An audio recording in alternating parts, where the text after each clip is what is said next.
Lepo pozdravljeni v novi oddaji Prebujeno srce Slovenije. Moja današnja gostja je Irena Roglič-Kononenko, ki je psihologinja in prevajalka. Več kot 2 desetletji se že ukvarja z Bachovo cvetno terapijo, metodo pomoči v čustvenih stiskah, ustanovila je Inštitut za Bachovo cvetno terapijo, psihično pomoč in umetnostno terapijo v Ljubljani. Ljudem pripravlja Bachove kapljice in izobražuje Bachove cvetne pomočnike na celoletnih seminarjih. Prevaja in piše knjige o Bachovi cvetni terapiji, vodi cvetne delavnice in pleše v krogu za Bachove cvetove. Dodatno se je izobraževala v 3-letni podiplomski šoli psihološke astrologije Viktorja Gerkmana, za pomočnico z Bachovimi kapljicami na Bachovem inštitutu na Dunaju pri Medschild Schäfer ter za plese v krogu pri Marianne von Schrichov, dr. Gabriele Vözlen in Kriakosu Kamalidisu. Skupaj z možem Igorjem sta pripravila komplet 39 Bachovih esenc po originalni recepturi dr. Edvarda Bacha. Njena knjiga Bachove kapljice Mir v duši je plod 20-letnega ukvarjanja z Bachovo cvetno pomočjo in izobraževanja Bachovih cvetnih pomočnikov na celoletnih seminarjih. Hvaležen sem, da se je odzvala mojemu povabilu gospa Irena Roglič-Kononenko. Lepo pozdravljeni v novi oddaji Prebujeno srce Slovenije. Z menoj ponovno krasna gostja Irena Roglič-Kononenko. Gostili smo že njenega moža, profesorja dr. Igorja Kononenka.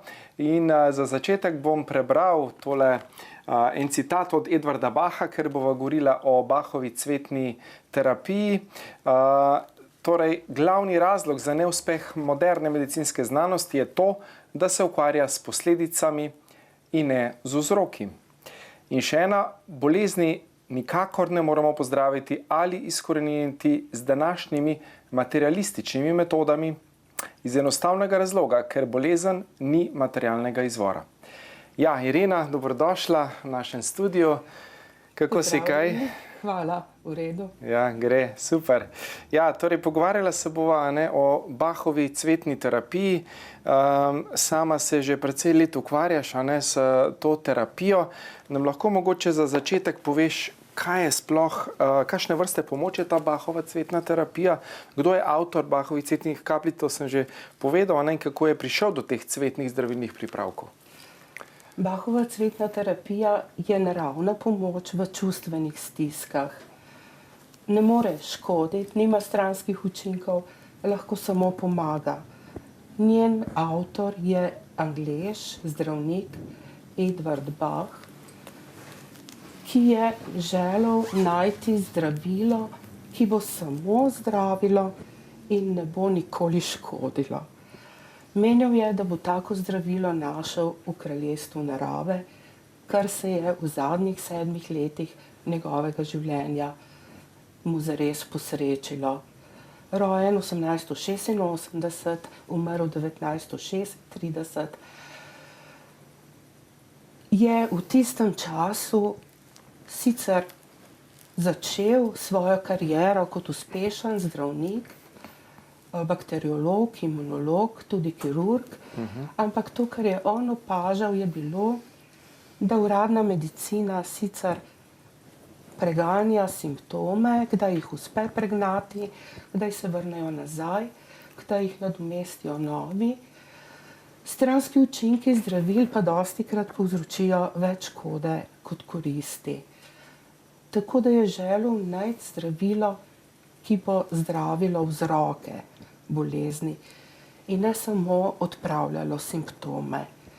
Vzroke bolezni je pa Edvard Bach videl v čustvenih stanjih, v neharmoničnih čustvenih stanjih, ki trajajo tako dolgo, da pustijo posledice na telesu.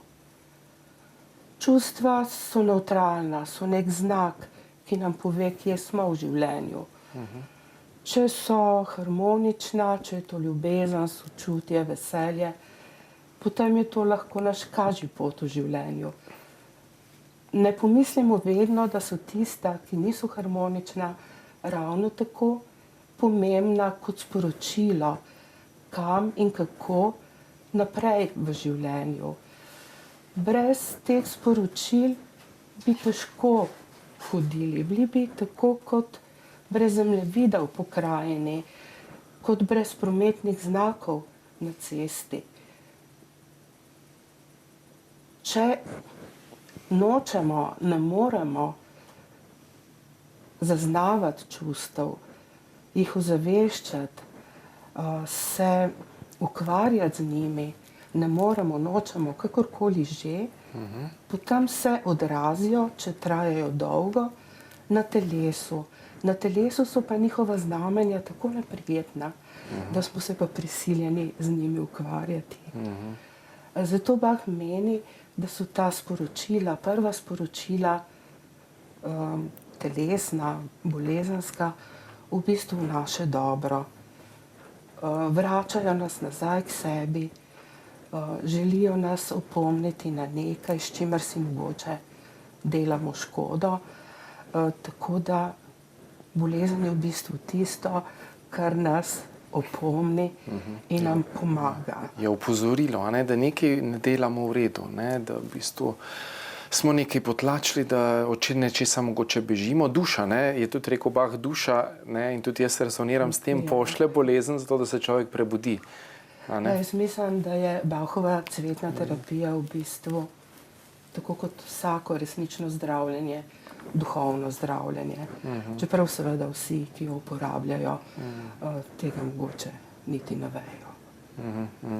Ok, z katerih rastlin pa so Bachove kapljice pripravljene, na kakšen način so v bistvu pripravljene? Bach je zadnjih 7 let hodil okrog, prehodil celo Anglijo, bil v naravi cele dneve in iskal rastline. Se pravi, rastline,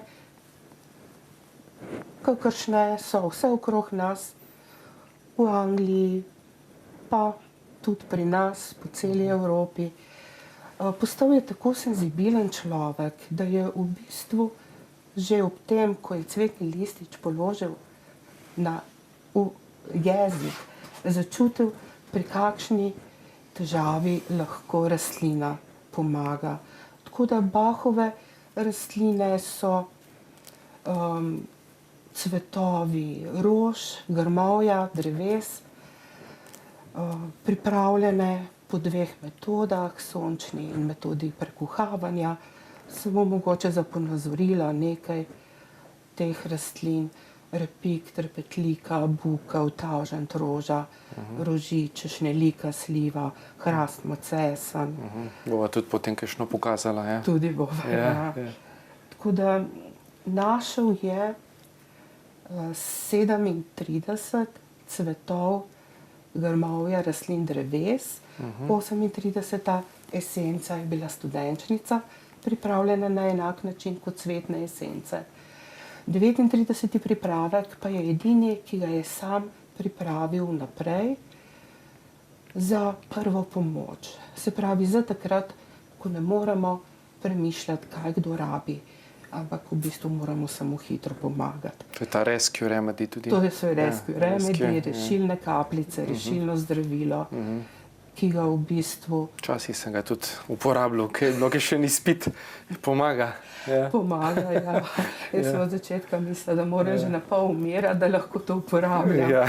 Ampak ne, v bistvu lahko v vsakem stresu, v psihičnem, težkem stanju, v slabi novici, pa tudi v telesnem slabem stanju uporabimo. Rešilne kapljice seveda še bolje, če imamo osebno mešanico kapljic in si pomagamo. Odlično. Kako pa v bistvu te kapljice delujejo? Kaj ozaveščajo, kaj prebujajo v nas? A to recimo zdravijo ta naša čustvena stanja, ki so v disharmoniji? Kako mogoče to deluje? Zdaj, Bachove cvetne esence niso namesto zdravniške pomoči, kadar je ta potrebna. Zdaj, direktno opremališče kapljic so čustvena stanja, nerazrešena čustvena stanja, huda jeza, nemir, nemotiviranost, žalost, obup. Delujejo tako, da ta stanja harmonizirajo in da se mi na nek način zavemo, kaj se z nami dogaja. Jaz mislim, da delujejo na ozaveščanje, Mogoče bi jih lahko primerjali s soncem, ki posveti v meglo našega življenja, tako da nam naša situacija postane majčkeno bolj jasna, pregledna, da se zavemo morda, kako bi jo lahko razrešili, kaj je za nas tisto dobro in prav. In seveda, da dobimo tudi malo poguma, moči, da to tudi naredimo. Bachove kapljice ne morejo delovati same po sebi na tak način, da razmišljam enako, kot sem včeraj, občutim enaka čustva kot včeraj, delujem enako kot včeraj, ampak pijem Bachove kapljice in sem naenkrat rešena vsega. Čakam na čudež, ja. Torej bo treba tudi, recimo, lahko se kombinira tudi z eno dobro psihoterapijo, recimo, da se to lažje transformirajo ta čustva, da človek lažje izrazi, da ven, ne? Ja, jaz mislim, da je to zelo dober način, da v bistvu zelo pomagajo pri psihoterapiji, tudi pri čist klasičnem medicinskem zdravljenju, ki pomagajo ljudem, da pridejo do več zaupanja, več motivacije za zdravo življenje. Tudi do več motivacije za to, da sledijo sebi. To je po Bachovem zelo, zelo pomembno. On razmišlja nekako takole: človek je zdrav, dokler sledi sebi, dokler je vse, kar počne, v skladu z njim. Ko stopi sugestija drugega človeka v naše življenje in ga usmerja, tako meni Bach, smo zašli svoje poti, smo zašli s poti zdravja, sreče, zadovoljstva, notranje izpolnjenosti. In Bachove kapljice nam na nek način pomagajo, da se na to pot vrnemo. Torej nas vrača na pot naše duše, našega namena, poslanstva v tem življenju, ker to tudi dejansko dosti ljudi govori, če mi ne živimo svojega poslanstva, v resnici lahko zbolimo. Ne? In je to še kako pomembno potem slediti tistemu klicu, ki je znotraj. Ne? Bach govori samo o tem. V bistvu se vse vrača na to, kako zelo pomembno je, da poslušamo sebe, da niso to drugi ljudje, da ne določajo našega življenja starši, učitelji, vzgojitelji, neke avtoritete od zunaj. Da ne počnemo nekih stvari zaradi tega, ker nam mogoče prinašajo ugled, ker nam mogoče prinašajo boljši status, več denarja, ampak da poiščemo tisto, kar je res naše, notranje, kar si je naša duša izbrala ob utelešenju. Če to živimo, potem se ne more nič hudega zgoditi v našem življenju. Torej je res pomembno slediti sebi, temu notranjemu klicu in potem dejansko je vse lažje. Vse lažje, čeprav je zanimivo, da tako malo kdaj to zares počnemo. Sploh v teh časih, ker vsi programirajo, vsi nam nekaj vsiljujejo, neka njihova mnenja, kaj je dobro za nas. Noben pa ne spodbuja te individualnosti, te kreativnosti, te intuicije, recimo, še vedno. Žal ne vzgoja, ne izobraževanje. Vsi nas samo ukalupijo, sprogramirajo, v ene robotke. Mogoče se v zadnjem času tega bolj zavedamo, ampak to ni od danes, tudi ni od včeraj, to je z nami. Ja, to je že dolgo. Dolgo. Ok, bova nadaljevala po kratkem predahu, tako da se vidimo čez nekaj trenutkov. Lepo pozdravljeni v drugem delu oddaje Prebojeno srce Slovenije. Z mano je krasna gostja Irena Roglič Kononenko. Irena, kakšna je torej duhovna osnova te Bachove cvetne terapije in kdo v bistvu lahko sploh pomaga s temi kapljicami? Duhovna osnova Bachove cvetne terapije je predstavljena v Bachovih spisih Zdravi se sam in osvobodi se. Človek, ki je v skladu s svojo dušo, s svojim življenjskim poslanstvom, je zdrav človek. Če te zaide s poti, pa lahko že z najmanjšim trudom umiriti se, začutiti svojo dušo, sebe, se tudi vrne nazaj. To je torej prva knjiga, potem je pa tudi tvoja knjiga, ne? Mir v duši, to si pa sama napisala. Ja, to je namenjeno tistim, ki bi se želeli sami ukvarjati z Bachovo cvetno terapijo, pa tudi za seminarije, ki jih vodim. Aha, torej izobražuješ tudi terapevte? Ja, to je v bistvu že kakšnih 15 let. Aha, super. Okay. Kako pa zdaj izberemo sploh primerno mešanico teh kapljic, recimo celostno za posameznika in ne za težavo na splošno mogoče? Ja, pri Bachovu ni esenc za glavobol, za pljučnico, ampak se zmerom pogleda, v kakšnem čustvenem stanju je oseba. In sicer v tem trenutku, ne na splošno, ampak zdaj in ona. Če bi imeli 10 ljudi glavobol, bi dobili pri Bachu različne mešanice esenc, ker mogoče bi ga nekdo imel zato, ker bi preveč delal, pa bi rabil esenco sporiša kdo drug zaradi strahu, ki mu ne da, pa bi rabil krinkar spet nekdo tretji zaradi nečesa drugega. Se pravi, zmerom tudi ob isti težavi, glede na psihična stanja, ki jih človek doživlja. Tako da imamo 39 različnih Bachovih pripravkov, stekleničk.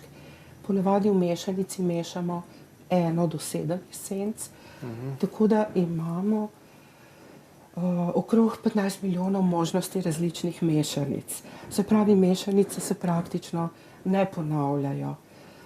Tako da lahko oseba si sama izbere, potem ko se poduči o esencah. Je pa mogoče za začetek, pa za osebo, ki je v resnični stiski, dobro, da poišče nekoga, ki ima izkušnje s tem.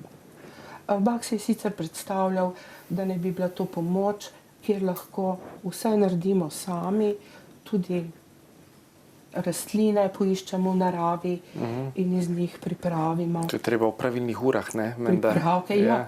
To je kar težko najti tako vreme. Ja, da bo vse ustrezno, ne, po protokolu. Da ne bo nobenega oblaka na nebu, da bo sonce, da bo rastlina v polni zrelosti, ravno pravi čas. Ampak načeloma ja, če nekdo želi vse to pripraviti sam, si tudi lahko naredi. Bach je zelo želel, da je vse enostavno. Menil je, da za res pomembne stvari v življenju so enostavne. Ja, se to je res, ja. Tako da njegove te esence so nekaj, s čimer si lahko pomaga vsak posameznik.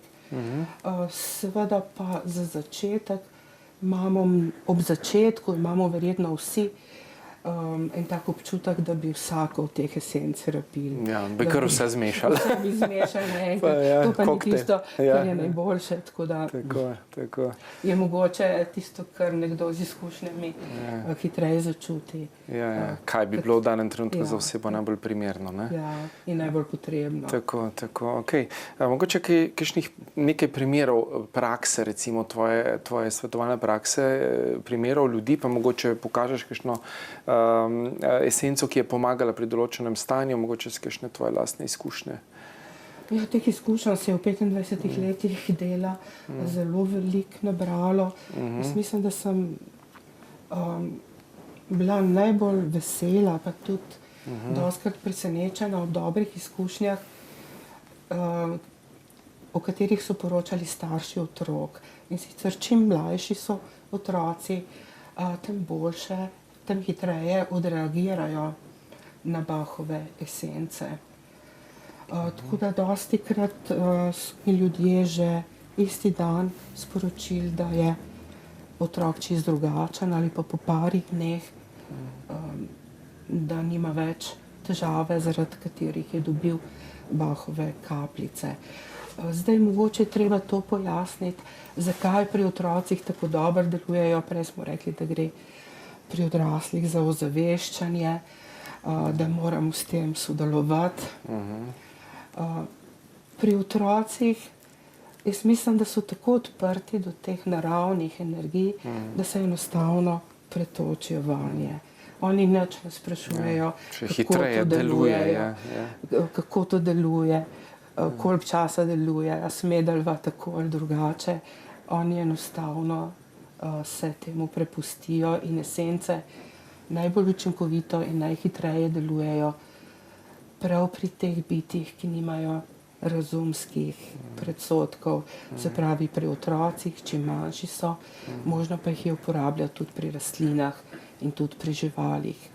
Jaz mislim, da so dobri učinki Bachovih esenc pri otrocih, rastlinah in živalih tudi nekakšno pojasnilo, dokaz za to, da ne gre pri Bachovih esencah samo za placebo, samo za sugestijo, ker teh bitij s tem najbrž ne moreš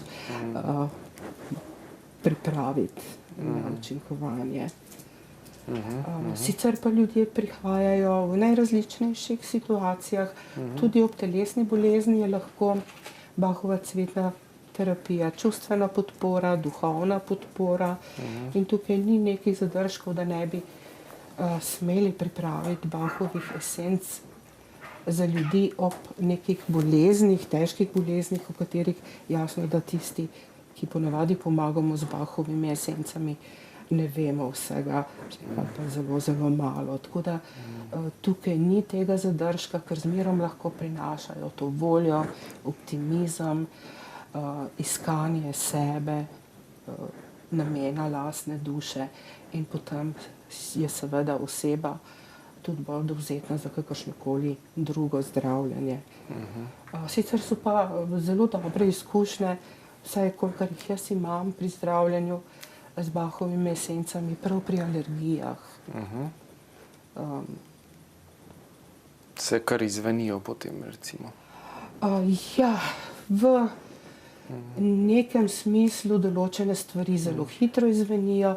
Jaz sem si recimo sama ob astmi pomagala ob astmatičnih napadih z Bachovimi rešilnimi kapljicami in namesto, da bi se izkašljevala uro, se je to zgodilo v 5 minutah, ampak da so alergije, mnoge alergije, astma je bila tudi alergijska, prešle, je pa minilo več let jemanja Bachovih mešanic. In jaz mislim, da zadnja alergija na mačko je šla pred kratkim, pred parimi leti, potem, ko sem jaz nekako že se s tem sprijaznila, da ta bo pa pač ostala z mano do konca življenja.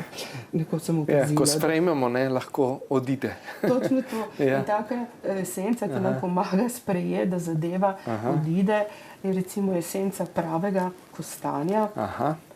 Ta nam v bistvu pomaga skozi največje transformacije.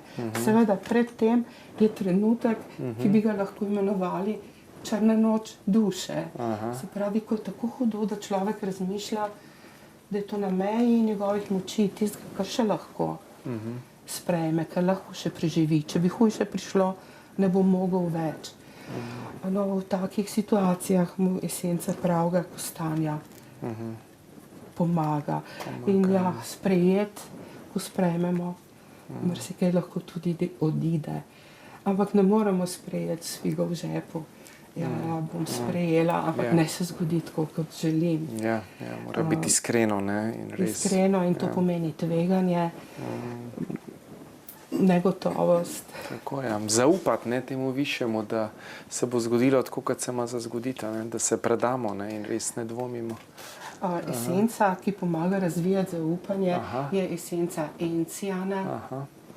To je Bachov encijan.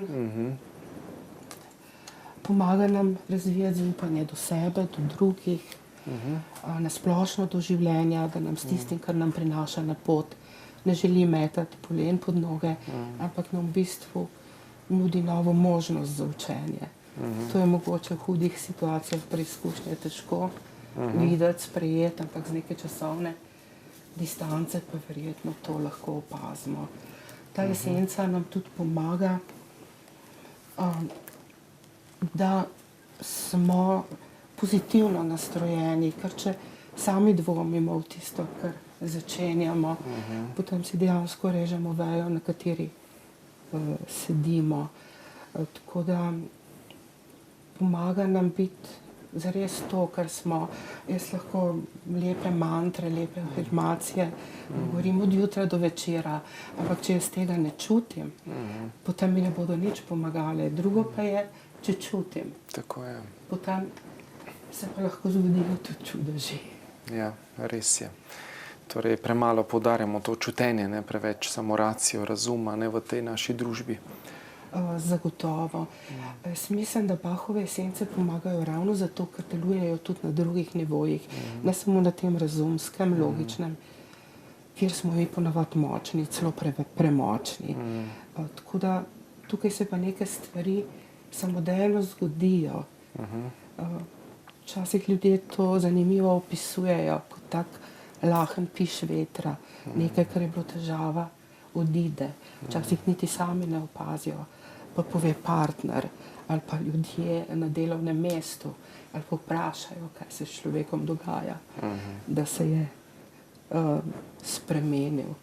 Ponavadi drugi prej opazijo, ne, kot sam človek spremembo. Ne. To mi dostikrat ljudje po terapiji povejo, ja, ne vem, pride žena, mislim ženska, ne, ja, mož mi je rekel, si čisto drugačna, nekaj drugače se ne odzivaš kot prej, sama mogoče niti ni opazila, ampak drugi hitreje vidijo spremembo. Ne. Res je, se tudi spomnim, da prve kapljice, ki mi jih je pripravil zdaj pokojni klinični psiholog iz Begun, Viktor Gertman. Jaz sem to pila, jemala že nekaj mesecev in mož je rekel, da sem se spremenila. Jaz nisem ničesar zaznala v tistem trenutku in mislim, da res še dolgo časa ne bi znala povedati, kaj se je zgodilo ob jemanju Bachovih kapljic. Te izkušnje so zmerom zelo osebne, zelo individualne. Mogoče bi danes po mnogih letih dela z Bachovimi kapljicami lahko rekla, da se je nekaj temeljnega spremenilo v meni. Temu bi malo tako hecno lahko rekla, kot da sem se zaljubila sama vase. Zdelo se mi je vredno ukvarjati se s sabo in ponovno sama iskati. Čeprav po drugi strani se mi je zdelo, kot da so mi spodsekali tla pod nogami. Ravno sem neke opore, navidezne opore si ustvarila v življenju. Potem sem imela Bachove kapljice in kot da tega ni bilo nikjer več. Spravi, treba je bilo zgraditi nekaj novega, resničnejšega.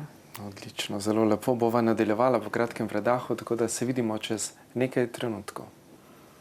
Lepo pozdravljeni še v zadnjem, tretjem delu oddaje Prebujeno srce Slovenije. Z menoj krasna gostja Irena Roglič-Kononenko. Irena, kaj pa v bistvu sodeluješ tudi v plesih v krogu, ne, torej umetniške predelave Bachove cvetne terapije, nam lahko poveš še kaj več o tem? Ja, Bachova cvetna terapija je nagovorila tudi mnoge umetnike, tako da so risali Bachove cvetove, delali kipe, ki so predstavljali neko psihično stanje. Jaz sem mislila, da to ni možno, ampak ko sem en tak kip nekoč videla, sem takoj vedela, za katero psihično stanje gre, to je bila divja vrtnica. Obstajajo plesi v krogu za Bachove cvetove. Avtorica koreografij je Latvijka in Nemka po svojih koreninah Anastazija Genk. Ti plesi pa tako kot Bachove esence nekako predstavljajo bistvo vsakršne esence. Se pravi, vsaka esenca nam pomaga v nekem nerazrešenem čustvenem stanju in nam pomaga, da pridemo ven iz njega in da krepimo nasprotno vrednoto. In to lahko ravno tako kot ob pitju kapljic doživimo tudi v glasbi, plesu, ob slikanju. Mene so zlasti nagovorili ti plesi v krogu za Bachove cvetove. Tudi moža Igorja Sotko, da se je temu pridružil. Toliko so ga Bachovi cvetovi nagovorili, da je pripravil za te melodije, folklorne melodije, ljudske, ki so večinoma latvijske, priredbe za kitaro in ustvaril svoja besedila, kar prej pri latvijskih teh melodijah ni bilo, tako da zdaj tudi ko plešemo, zraven pojemo. In jaz mislim, da je to en tak lep način doživljanja energij teh cvetov, vsakič določene vrednote. In je zelo lepo, da ni treba vsega povedati. Da se nekaj zgodi kar tako, v enem zelo lepem doživljanju, petju in plesu. So še globje transformacije verjetno, ne, ob vsem tem. Jaz mislim, da so ljudje, ki jih to zelo nagovori. Je pa zelo lepo tudi pripravljati osnovo za Bachove kapljice v naravi. Bach je zapisal, kako je to delal, tako da tam nekje leta 2009 sva to začela delati tudi z možem Igorjem. Ni bil namen, pravzaprav nič od tega, kar počnem danes, ni bil namen. Tudi z Bachovo cvetno terapijo sem se začela ukvarjati potem, ko mi je zmanjkalo časa za službo in sem videla, da počnem samo to. Tudi za Bachove esence se nisem odločila, da jih bom delala tinkture v naravi. Želela sem enkrat priti v stik, mislim, najgloblji stik s tem bitjem cveta, z bitjem esence. Dolg časa sem potem iskala taka idealna rastišča, daleč stran od civilizacije, kamor še ni stopila človeška, ne živalska noga. In po 2-3 letih sem videla, da tega ne bom našla. Potem sem se nekoč odločila, da bi šla delati esenco trepetlike visoko nad bohinjskim koncem. In takrat, ne da bi se dogovarjala, je šel z mano tudi mož Igor. Mislila sem, da gre za to, ker pač vidi, da sama ne bom zmogla. Bilo je še po zimi, bil je sneg, najprej sva se visoko vozila, potem hodila z lestvijo, je bilo treba in vsemi ostalimi pripomočki. Tako da sva to prvič naredila skupaj. Ko sem drugič premišljala in povedala, da bi zdaj mogoče bil čas, da najdeva Betlehemsko zvezdo Bachovo, sva spet brez dogovora šla to narediti skupaj. In tako se je dogajalo celo leto in na koncu leta sva imela skoraj vse matične tinkture Bachovih esenc. Bila pa sva leto in dan, skozi sva bila v naravi. Skozi to nabirala. Ja, v bistvu, kako se pripravljajo te matične tinkture, samo princip. Podobno je homeopatija, ampak to ni homeopatija. Bach je želel, da je tudi pripravljanje veliko bolj enostavno. On se je ukvarjal tudi s homeopatijo, tako da je poskušal najprej pripraviti esence po homeopatski metodi, ampak ni bil najbolj zadovoljen. Tako da potem je v bistvu samo v vodo položil liste, postavil na sonce, to je bila sončna metoda. Druge, ki so pa pozneje v letu, ki so zgodaj v letu dozoreli, ko še ni bilo dovolj svetlobe, je pa v bistvu prekuhaval. Tako da v bistvu rabimo zelo malo rastlin, strašno malo vzamemo v naravi in dobimo potem zelo veliko zdravila. In biti v tem pripravljanju matične tinkture, jaz mislim, da je to največja preobrazba, najmočnejše, najgloblje doživljanje teh esenc. Je zelo lepo. Imam veliko spominov, ko sem se recimo na pol prehlajena, bolna, lotila tega in so premišljala, ali smem ali ne. Ampak po tem dogodku sem bila zdrava. Seveda človek stopi tudi v proces cveta, tako da se nekaj z njim dogaja, tako da potem včasih, ko sva imela z možem že več izkušenj, sva se tudi spraševala, ne samo vesela šla ponovno v naravo pripravljati to osnovo za kapljice. Včasih sem vprašala, se upaš? Ja, se upaš v proces z mano, ali ne? Točno to, ja. Je pa zelo lepo, tudi če človek recimo eno esenco pripravi zase. Je sam ta des že zdravilen. Tako da to tudi z možem enkrat, dvakrat na leto ponudiva. In mislim, da ljudje to zelo lepo sprejmejo. Ok, še eno knjigo si prinesla, to je pa Nastanek cvetne terapije, ne?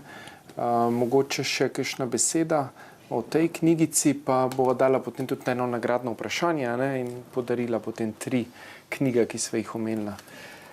Ja, to je življenjepis Edvarda Bacha, tako kot ga je zapisala njegova sodelavka in prijateljica Nora Viks. Zelo lepa zgodba, ki se nas dotakne, kako je sledil sebi v vsakem trenutku življenja. Tudi ko je imel težave z medicinskimi kolegi. Lobi, ja. Ja. So ga hoteli, ne. Ja. Ja, Pa imajo vsi zdravniki, ki smo holistični ali pa celostni, imamo težave. Ne. Tudi jaz sem imel. Tako da je to nekaj normalnega, očitno, ne, še vedno. Ne. Tukaj je isto kot nekoč. Ja, nič se ni spremenilo več. Samo da so ljudje bolj odprti, več ljudi odprtih za kakšne holistične celostne pristope. Ja, meni se tudi zdi, upam, vedno da je več, tako. ja, vedno več. Mislim, da je tako. Tako da on je tem svojim kolegom, ki so rekli, da ne sme sodelovati z nezdravniki, odgovarjal, da bo on po svoji vesti počel, kar pač počne, oni pa ne naredijo, kar hočejo. Če ga izključijo, ga ne pa izključijo iz te zdravniške skupine. Ampak to se ni zgodilo, v bistvu se je pokazalo, da je življenje na strani pogumnih. Vedno, ja. Ja. Pogumni imajo srečo, pravijo, ne? Ja, tako je. Bach je tudi pisal, da ni treba, da se česarkoli bojimo. Tisto, kar bi nam lahko vzeli, ni vredno, da se za to bojimo. On ga drugega nam pa ne morejo. Tako, naše esence, ne, tistega, kar mi smo, je itak je večno. Ne. Lahko ne vem, kaj naredijo s telesom, ampak esenca ostane. Bach je zelo malo, ampak zelo globoko zapisal to vedenje v duhovni plati človeka. Ampak vidim, da njegove besede odzvanjajo tako danes v ljudeh, kot so nekoč, in da njegove te spise, Zdravi se sami, na svobodi se, berejo tako tisti, ki so že vse prebrali, kot tudi tisti, ki niso vzeli še nobene knjige v roke. Ja. Sem slišala, da jih imajo nekateri na nočni omarici in da jih nosijo s sabo v torbici. Da jih skozi zdravi, ne? Ja. Ja, odlično, odlično. Kaj pa še kakšna izkušnja, anekdota mogoče iz izobraževanja, ne, teh Bachovih cvetnih pomočnikov, delavnic v naravi? Tudi, Ja, zanimivo je, kako tudi pri izboru cvetov za določeno osebo, ta logičen izbor, razumski izbor, ni zmeraj najboljši. Najboljši je tisti po intuiciji, srcem. Spomnim se prijateljice na tem seminarju, ki si je zaželela, da ji jaz intuitivno izberem zanjo primeren cvet. In jaz sem takrat imela pač neke druge slike vseh teh cvetov. Tole recimo rožič, cvet intuicije, tole tavžent roža, ki nam pomaga. Da imamo močno voljo in tako naprej. Ne vem točno, kaj sem potegnila, kaj sem izbrala zanjo, tako naslepa. V glavnem, ko je ona to videla, ko sem ji povedala, zakaj esenca je, ni bila zadovoljna. Je rekla, ne, to pa ni zame, to je pa za mojega partnerja. In potem sem ji svetovala, naj pač sama izbere, ona je bila zelo intuitivna oseba. In potem je ona ravno tako razvrstila te slike cvetov in imela en tak dolg postopek, kako je ona to mi že začutila, kje je tista njena esenca. In zgodilo se je, da je potegnila isto. Zanimivo je. Tako da v bistvu se učimo tudi tega zaupanja svoji intuiciji. Mogoče se za koga, ki temu ne zaupa, zdijo te stvari malo čudne. Ja. Ampak s tem je tako, to moramo trenirati, tako kot vsako stvar v življenju. In predvsem moramo to slišati in potem živeti. Tako je. In če to vsak dan počnemo, potem postane to tako močno, bolj jasno nam govori kot vsak merilni inštrument. Če pa seveda ne mislimo tako, ne čutimo tako, potem pa to ni metoda izbora. Pa ni za nas, ja. Pa ni za nas. Tako. Ampak meni je to zelo blizu in včasih se mi zdi, da so najboljše učne ure zame takrat, ko dovolim kakšnemu otroku, da zase intuitivno izbere eno stekleničko kapljic ali pa eno cvetko. In tisto je tako, Aha, momenta, ne? Okay. Čas se nama nažalost izteka. Mogoče samo še eno nagradno vprašanje dava za naše gledalke, gledalce in bomo podarili te 3 knjige, ne? Mogoče kaj bi bilo vprašanje? Ja, vprašanje, katera Bachova esenca, kateri Bachov cvet lahko pomaga človeku razvijati njegovo intuicijo, mu pomaga takrat, ko se boji, kaj bodo rekli drugi ljudje, ko sprašuje druge, kaj bi ti storil na mojem mestu, ampak nihče drug ni na mojem mestu. Katera Bachova esenca nam lahko pomaga, da nismo podložni avtoriteti, da sami razmišljamo, sami čutimo in da najdemo tudi pogum, potreben pogum, da tisto, kar smo začutili, udejanjimo v življenju. In tudi jasno povemo, ne? Jasno povemo. Tako, super. In v skladu s tem delujemo. Tako, super. Sej si že prej omenila, ne? Tudi rožico pokazala. Ja, jaz mislim, da sem že dostikrat jo omenila. Tako da mislim, da ne bo težav, ne? In boste, ko bo objavljena nagradna igra, ne? Na Facebooku boste pravilno odgovorili in bomo žrebali kar 3 nagrajence oziroma nagrajenke. Ok, Irena, mogoče sem še ena zaključna misel, stavek za naše gledalke, gledalce, kaj želiš še sporočiti? Ja, da v bistvu je ta življenjska pot zanimiva, je avantura, ni nam treba ničesar doseči. Vse je na poti. Vse je na poti in na tej poti so lahko bitja cvetov, bitja esenc, naši prijatelji. Super, odlično, hvala. Hvala za obisk v našem studiu, hvala za vse, kar si, za vse, kar delaš in moj poklon. Hvala za povabilo. Z veseljem. Hvala torej tudi vam, drage gledalke in gledalci, da ste bili tudi nocoj z nami v naši oddaji Prebujeno srce Slovenije. Hvala vam, ker ste in hvala, ker gledate to oddajo.